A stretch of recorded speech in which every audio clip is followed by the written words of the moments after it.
Hey garden people! Today we're going to show you how to use cover crops in your garden. Let's go! It's finally time to take out our summer bed of tomatoes and turn it over for winter. We're going to clear the bed of all the remaining plants, roots, and annoying weeds. Since we mulched with wood chips, we're going to rake those aside to use for later.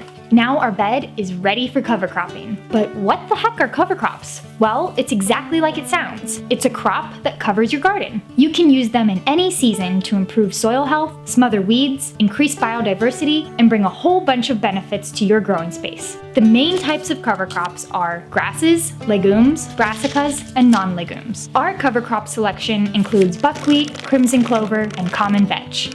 Since we have clay soil and we planted tomatoes, which are a heavy nitrogen feeder, we are going to add a mix of cover crops to help improve our soil aggregation and add available nitrogen to this bed.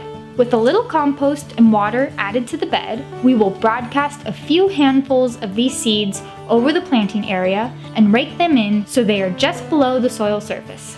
Over the next 80 to 100 days, these cover crops will put down roots, grow tall, and improve our soil right before our eyes. We'll put our drip irrigation back on the bed, then about a month before we want to plant veggies, we will chop the cover crops down and flip them into the soil. It's the chop, drop, and flip.